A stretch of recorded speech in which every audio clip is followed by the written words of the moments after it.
Buenos días. Hoy día vamos a entrevistar a la senadora Jimena Rincón González. Ella pertenece a la Democracia Cristiana y representa la circunscripción 11ª de la región del Maule Sur. ¿Cómo está, senadora? Gracias por recibirnos en su oficina. Muy bien, muchas gracias. Gracias a ustedes. Usted integra 4 comisiones que son importantes, de agricultura, de trabajo, de minería y de transporte. Entonces, yo le quería preguntar, ¿cómo le ha resultado imbuirse de tantos temas? Bueno, la verdad es que con mucha disciplina, con un gran equipo. Tengo un gran equipo de colaboradores, tengo un asistente legislativo permanente en el Senado, tengo un instituto detrás, que es el Centro de Estudios para el Desarrollo, con innumerables profesionales del mejor nivel, un equipo de prensa importante que me apoya en el trabajo en el Senado en Valparaíso y en Santiago y en la región, y ello me permite estar desplegada y con los antecedentes, los documentos que me permiten estudiar y preparar mis intervenciones y hacer las defensas de los puntos que creemos relevantes. ¿Le ha sido difícil? No, no diría que difícil, quizás agotador, cansador, pero no difícil. Pero insisto, yo creo que es el equipo humano que trabaja conmigo el que ha hecho que esto sea posible. Usted tiene fama de ser bastante trabajólica, senadora, y me han dicho que se ha organizado muy bien con el distrito, con su circunscripción más bien. Entonces, ¿por qué no nos cuenta cómo lo hace? ¿Cuándo va para allá? Bueno, los días lunes, por lo general estoy en Santiago. Tenemos muchas veces trabajo de comisión y además los trabajos propios de la coordinación del comité de la bancada demócrata cristiana. Yo soy subjefa además de la bancada y eso hace que participe en todas las reuniones de coordinación que las hacemos los lunes en Santiago y los martes y miércoles a la hora de almuerzo en Valparaíso. Martes y miércoles en sesiones de comisión y de sala en Valparaíso, más audiencias que tenemos en esta ciudad. Jueves y viernes por lo general, la verdad es que un 90% de las veces en región, recorriendo la circunscripción. A veces los sábados. Trato de que no sea así por mi familia. Yo tengo niños, tengo 3 niños, una niñita de 20 y 2 niños de 14 y de 10. Por lo tanto, trato de no tocar los fines de semana. No es fácil. Y por lo general los sábados he tenido que renunciar a ello y estar en trabajo de regiones, pero entonces invierto y el jueves o el viernes estoy en Santiago. A veces con costos importantes de ir y de volver para poder estar en reuniones y actividades que son propias también del rol de mamá, viernes en la mañana o jueves en la mañana. Harto trabajo. Mucho trabajo, sí. Senadora, su zona es eminentemente agrícola. Entonces, yo quisiera que le contara a la gente cómo ve usted que son las medidas de seguridad para el trabajador en ese ámbito. A ver, en el tema agrícola aún y en general en los temas laborales de seguridad y de salud de nuestros trabajadores nos queda mucho por hacer. Nosotros tenemos una legislación que es bastante antigua, del año 67, que es la que creó la Ley de Seguridad en materia laboral con la Ley de Accidentes del Trabajo y Enfermedades Profesionales. Es una ley del gobierno de Eduardo Frei Montalva que impulsó en la época el senador Salvador Allende. Y esa ley es una ley, la verdad es que bastante buena, pionera en el mundo. Recogió lo que tenían las mutualidades en España. Pero no es suficiente, porque ese es el marco regulatorio y de prestaciones que al final operan en materia preventiva un poco, no todo lo que quisiéramos, y en materia de hacerse cargo de las enfermedades y de los accidentes muy bien. Creo que tenemos un déficit en materia de reinserción de nuestros trabajadores. Y en materia preventiva la verdad es que estamos débiles o cojos, porque nos falta mucho por hacer en materia de cultura de la organización laboral, de responsabilidad de los empleadores. Yo creo que el ejemplo de la minera San José es quizás, sin lugar a duda, el ejemplo que mejor expone esta situación, teniendo todo para haber prevenido un accidente de esta naturaleza. Nos damos cuenta que las vías de escape no cumplían con condiciones básicas para que pudieran operar. Entonces, ese ejemplo nos sirve también para retratarlo en materia agrícola. En materia agrícola tenemos una actividad que tiene mucha temporalidad en la fuerza de trabajo, que además las hacen trabajar o los hacen trabajar a hombres y mujeres en condiciones no necesariamente adecuadas siempre. Yo creo que aquí siempre hay de todo, buenos empleadores y malos empleadores. Tenemos temas que aún se discuten en nuestro país y en concreto en el Parlamento. A pesar de que el año 2007 fracasamos con esta iniciativa, hoy día estamos llevándola a cabo en la Comisión de Agricultura con una moción parlamentaria de quien habla y del senador Ignacio Walker, Patricio Walker, Jaime Quintana y Jorge Pizarro, para prohibir el uso de pesticidas peligrosos, que la Organización Mundial de la Salud ha calificado como peligrosos o altamente peligrosos. Y esas cosas que parecen tan obvias y evidentes y que debiéramos tener por resueltas, cuesta que en nuestro país se instalen. ¿Por qué? Porque hay intereses detrás, porque se tiende a abaratar costos a costa de la salud de los trabajadores, pero la salud de la población en general también, porque cuando usamos este tipo de químicos, no solamente estamos afectando a los que trabajan en el predio específico, sino también a la comunidad cercana y también a quienes reciben o consumen los productos finales, las lechugas, las hortalizas en general. No nos vamos a meter con el tema de las uvas y la fruta, que también hay impacto, pero yo creo que en las hortalizas se ve mucho más presente que lo que quisiéramos. Ojalá que le vaya bien, pues, senadora. Yo creo que sí, yo creo que vamos a ser exitosos, así lo he visto además en el ánimo de la comisión. Creo que por primera vez logramos que tanto el Ministerio de Salud como el Ministerio de Agricultura consensuaran una postura que el año 2007 no fue posible. Qué bueno. Usted le hizo una solicitud al presidente Piñera para que él patrocinara la modificación de la ley de pesca en materia de cuotas. Entonces, me gustaría que le explicara a la gente en qué consiste su posición y por qué es tan importante la pesca en el Maule, digamos. A ver, en nuestro país se dictó hace algunos años atrás la ley de pesca, que regulaba no solamente la pesca industrial, sino que también la pesca artesanal. En el caso de la pesca artesanal se establecieron cuotas a lo largo del país y estas cuotas establecieron que en zonas del territorio nacional existía una cuota de extracción de los recursos. Cada uno de los recursos se individualizó, merluza, jurel, dependiendo del el tipo, ¿no es cierto?, de producto a extraer. En el caso del Maule, la cuota que se fijó es inferior a la cantidad de recursos que existe en el litoral. Eso, en contraposición a lo que pasa en la costa de la quinta región de Valparaíso, la verdad es que es distinto, porque en la quinta región se acaba el recurso antes que la cuota que tienen los pescadores de la quinta región. Y se produce una suerte de asimetría de la situación, y nuestros pescadores en el Maule, que podrían sacar más recursos, no pueden hacerlo, y en el caso de la quinta, que pueden sacar más, no tienen que sacar. Eso le hemos pedido a la autoridad y al presidente de la República en concreto que se mejore. ¿De qué manera? Facultando a la autoridad, al subsecretario de Pesca, para que pueda reasignar cuota cuando esto ocurra.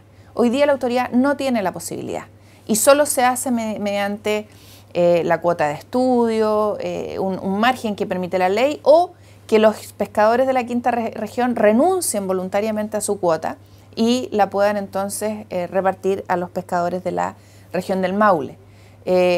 No quiero ahondar más en el tema porque hay más complejidades que no es necesario señalar, pero esa situación hay que corregirla. ¿Cómo? Otorgándole facultades a la autoridad excepcionales dentro de un marco específico que se regule para que ella pueda corregir estas situaciones. No lo hemos logrado, hablamos con el presidente de la República, tratamos de hacerlo con el subsecretario de Pesca una vez que asumimos, se lo señalamos, lo discutimos en una norma especial que se dio para la catástrofe, para que ahí se metiera una norma excepcional solo por este año, tampoco lo logramos y finalmente se lo planteé directamente al presidente de la República. Claro, porque son cosas que parecen de toda lógica y a la gente de repente le cuesta entender por qué no se hace. Exactamente, a la gente en general, y imagínate lo que le pasa a los pescadores en el Maule, la desesperación de ver que está el recurso, no poder extraerlo y no tener con qué sustentar la vida de sus familias, pagar estudios universitarios muchas veces de su hijo con un tremendo esfuerzo y sienten mucha impotencia. Senadora, ¿cómo se ha recuperado el sector pesca en su región? La verdad es que muy lentamente. Ha habido un esfuerzo enorme de la empresa Antofagasta Minerals por aportar y restituir los botes y los motores de los pescadores. lo que obviamente ha sido tremendamente bien evaluado por la comunidad, pero hemos tenido problemas de permiso, de los registros de la Capitanía de Puerto porque no están las facturas, una serie de cosas que parecen muy domésticas pero que no han sido posible de superar. Y a eso hay que agregarle el histórico tema de quiénes tienen registro o no, cuáles están en lista de espera. Hay gente que lleva años, no digo 2 o 3, 20 años ser incorporados en los listados oficiales para poder trabajar formalmente. El tema de los mariscadores que no tienen bote y que perdieron todo, perdieron su camioneta, sus bombas, todo el equipo que tenían para poder trabajar. Hay una serie de cosas que no hemos logrado resolver aún. Hay voluntad de la autoridad política, por cierto, hay mucha voluntad y mucho aporte del sector privado, pero nos falta todavía empujones finales para que estas cosas se materialicen. Pasemos un poco a la parte política, senadora.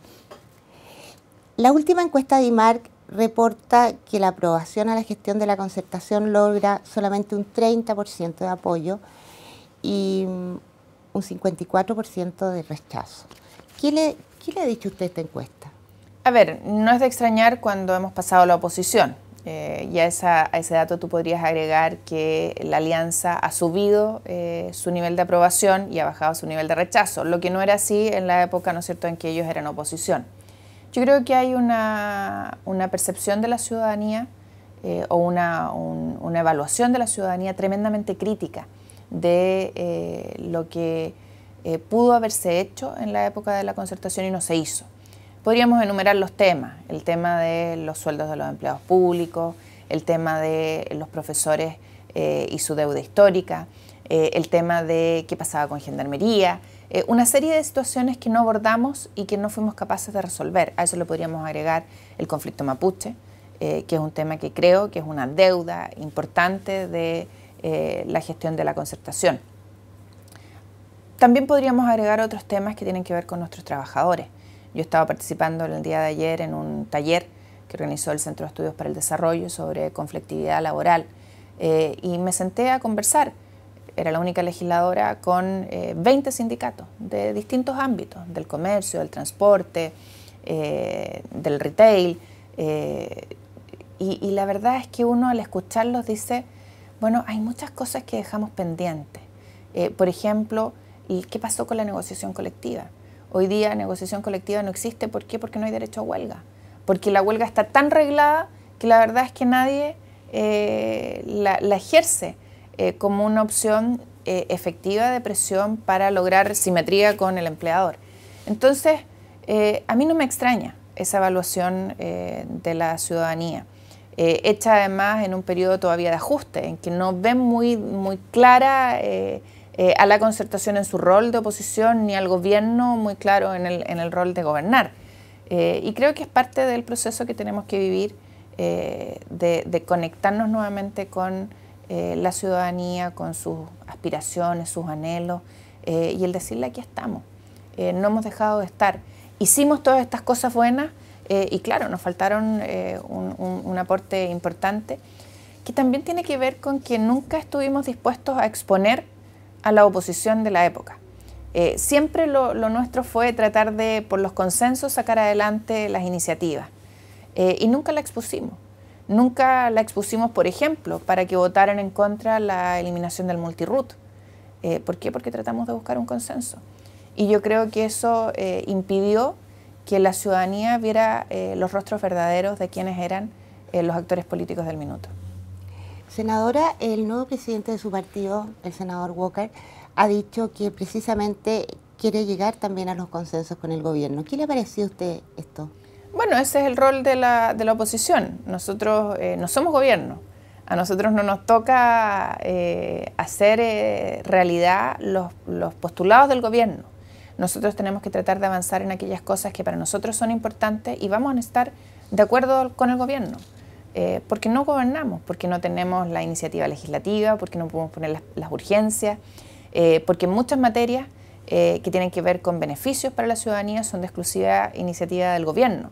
Por lo tanto, si queremos impulsar una serie de reformas y transformaciones, requerimos el acuerdo con el gobierno. Eso es lo que tenemos que hacer como oposición y obviamente vamos a jugarnos todas nuestras cartas en aquellas cosas que creemos que son fundamentales para la ciudadanía. ¿Cuánto le ha costado a usted su rol de ser opositora al gobierno? Mucho, porque todavía me queda esas ganas de tomar decisiones y de decidir que obviamente no tengo. Ahora lleva 4 años fuera del gobierno, así que probablemente estoy mucho más preparada que muchos otros que estaban en el gobierno. Pero yo creo que cuesta, no es un tema fácil. Claro, llevaba 4 años, pero usted tuvo cargos muy importantes y sabía lo que era mandar, digamos. Exactamente, y además ejecutar, claro. Que es la diferencia con ser parlamentario. Pero cuesta, no es fácil. Senadora, para terminar, me gustaría que usted le contara a la gente cómo es un viaje de una parlamentaria, un viaje presidencial, digamos, porque usted le tocó ir a Ecuador, ¿no es cierto?, y a Colombia, y la verdad es que uno como ciudadano no sabe mucho. ¿En qué consisten esos viajes? A ver, primero uno viaja en el avión presidencial, y eso obviamente ya reviste una circunstancia especial. Avión que lleva representantes de la oposición y del gobierno, prensa, va la prensa con el presidente, invitado obviamente de los distintos medios de comunicación del país. Se da espacio para conversar sobre la agenda de trabajo que uno va a tener. En este caso fuimos a Ecuador y Colombia. En Ecuador estaba todo el tema, ¿no es cierto?, de la negociación de Chile para lograr que Ecuador ratificara los acuerdos internacionales que teníamos y que para nosotros son importantes por la disputa que tenemos con Perú en La Haya. Y se da mucho espacio de conversación política, de conversación de trabajo, pero también de conversación más informal, más de lo que uno hace, de la familia, de los niños. En el caso mío, de mucha relación, por cierto, estaba el senador Chaguán y el diputado Jorge Burgos, con quien tengo relación de trabajo, y además con el equipo de asesoría y de prensa del presidente, que son todas mujeres, entonces probablemente en el caso mío me era más fácil conversar con ellas porque había mucha, por edad y por situaciones de vida, mucha sintonía en lo que nos pasa a las mujeres, las culpas, el estar ausente, qué pasa con los niños. Todas esas cosas se dan en un viaje de esa naturaleza. Además estás conviviendo tú 4 o 5 días, todo el día con esta gente, con estas personas. Entonces hay un grado de intimidad, de cercanía, que sirve para construir relaciones, que son importantes porque de repente uno hay cosas que necesita para resolver cosas puntuales de la gente de la región o un proyecto de ley en particular, y tiene más cercanía con el ministro para poder conversarla. Me tocó intercambiar mucho con el ministro Goldberg, que andaba en este viaje. Y que además me tocó... lo conocía en ese minuto. Y que nadie lo conocía en ese minuto. Bueno, yo lo conocía por experiencia de vida, me había tocado estar con él y compartir con él muchas veces. Yeah. Y me tocó verlo muy complicado y muy afectado con el accidente de la minera, y ver cómo buscaba vuelo para volverse antes. Y bueno, y además tuvimos que salir todos raudamente desde Colombia sin quedarnos a todas las actividades que eran de transmisión de mando para acompañar el regreso del presidente al norte. Y me tocó ver al ministro en el norte destruido. Y me tocó verlo después acá en la Comisión de Minería, en un proyecto que estamos tramitando, mucho más recompuesto y aliviado. Pero un viaje presidencial es muy agotador, de mucho estudio. Hay que preparar la información del país a donde uno va, cuáles son, quién es la coalición gobernante, cuál es el Parlamento. Uno además tiene reuniones con el Parlamento, saber quiénes son las figuras del Parlamento, quién es el presidente, quiénes son sus líderes, conocer la historia y la idiosincrasia del país, saber qué cosas uno puede decir y no decir, porque estamos hablando de relaciones internacionales. Entonces, un viaje presidencial es de mucho trabajo, de mucho estudio y preparación, de mucha atención, y también de guardar los espacios, porque en mi caso yo soy oposición, no soy gobernante, y eso obviamente es un tema. Pero es interesante, sin lugar a duda, muy interesante y enriquecedor. Se abren puertas y espacios que no son habituales, y creo que siempre son de crecimiento. Y permiten además conversar con el presidente y decirle cosas al presidente que uno habitualmente no puede. Me tocó conversar además mucho con él porque compartimos mucho del trayecto juntos, compartiendo asientos. Y vi a un presidente muy preocupado y muy conectado con el tema de la tragedia minera, muy angustiado por estar rápido donde estaba sucediendo la noticia, como dicen los periodistas, y muy desconcentrado de lo que estábamos haciendo allá. De hecho, la última reunión que tuvimos fue con el expresidente Pastrana, que nos contaba de la realidad del terremoto en la ruta cafetera y cómo habían hecho para reconstruir aquello en condiciones muy parecidas desde el punto de vista del impacto de destrucción con lo que vivimos en Chile. Y el presidente no estaba ahí. Quería estar ahí, pero no estaba ahí. Estaba conectado con la tragedia en Chile. Senadora Rincón, le deseamos mucho éxito. Nos ha encantado conocerla y muchas gracias por su tiempo. Muchas gracias a ustedes.